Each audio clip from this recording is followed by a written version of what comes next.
Well, anti-terror expert Robert Strang with us right now. No credible threat. I keep hearing those words, Robert. What does that mean, no credible threat?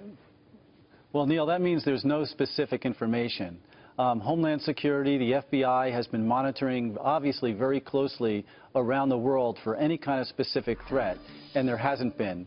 They've also issued a bulletin to tell law enforcement and private security around the country to be aware because of what happened in Paris, what happened in California, and very often, because we don't have any information, doesn't necessarily mean that you're not going to get a self-radicalized individual who's going to attack us. So that's the fear. That's kind of the loose ends here, trying to find those people that we don't have any knowledge about. Now, do they do body checks, though? It's one thing to take people's backpacks and bags away.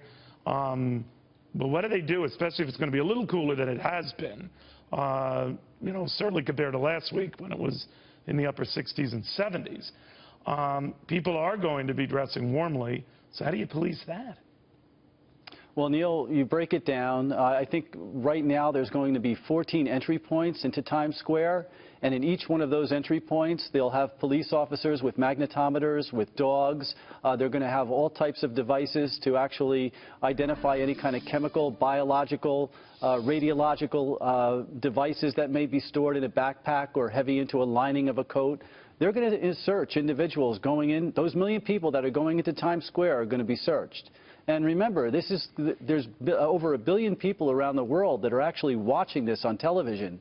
There are millions of people across the country that are going to be watching this. So this is certainly the kind of location in the kind of city which we know we're the #1 target in New York, where we really have to be prepared. And NYPD, with Bill Bratton and John Miller running the show, have really enhanced the number of people that are actually on the street. They're going to have almost 6,000 cops in Times Square this weekend. Now, one thing I've noticed as well, and maybe you brought this to my attention last time, is the camera presence. Cameras are everywhere. And normally I don't pay attention to that sort of stuff because they're part of life here in this city. But I mean, they seem to be every 2 feet. What's the deal with that?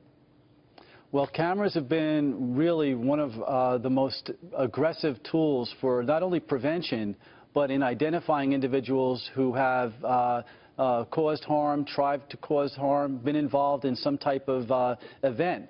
If you remember back a few years ago, in Times Square, there was a bomb thrown at the recruiting station in Times Square.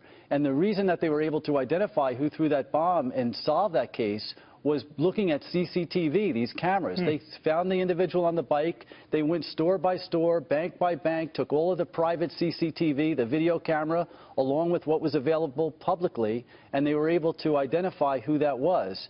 And so it acts not only as a deterrent, but it helps us identify any possible problems that may be currently going on. And it's monitored very closely now in real time by NYPD.